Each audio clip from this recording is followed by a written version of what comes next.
London mayor condemns Trump's blatant unashamed racism. This post received a score of 3,844, with an upvote ratio of 81%. Here are the top comments in response to this article. Abandon all hope, all ye who read the comments here. Challenge accepted. Sorting by controversial. If I'm not back in 10 minutes, tell my family I love them. He dead. He's one of them now. Some say he's still there. Fuming and trolling. The plague spreads. Criticizing Trump accomplishes nothing other than to give him attention, which is precisely what he wants. The only effective way to combat Trumpism is to demonstrate to the people that there are alternatives to his behavior and his policies. Trump is rude and opaque. The antidote is for politicians that oppose him to be polite and transparent, and talk about possibilities instead of fears. So far, I don't see this happening. It's easier to fool people than to convince them that they have been fooled. To some extent they're doing this with Russia. My own suspicion, however, is that a lot of people voted for Trump not because they were necessarily duped into doing so, but because they actually agree with him.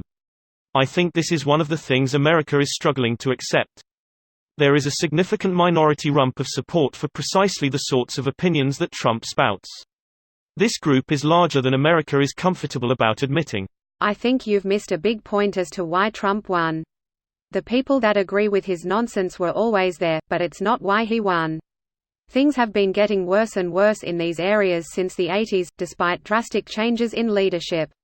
I understand that Clinton and the Democrats really do talk about these things, but the messaging is really poor.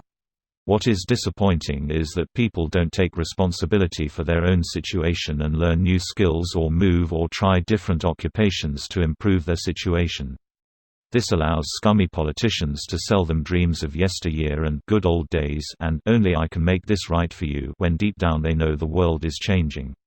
Now they have a president that is fixated on the stock market and nothing else.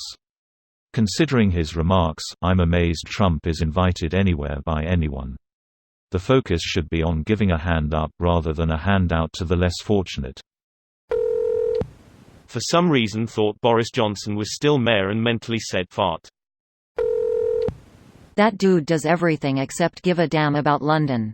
Exactly. Last time I visited there I got a feel of third world countries at some places. I was like, well, there's a lot of places like that here in America too though. True, but we are talking about a city, London versus America. That's a bit unfair, isn't it? This video was automatically created by Reddit to speech. The article and comments in this video were selected from Reddit according to their upvotes, and any paraphrasing was performed by smmry.com, without any human intervention.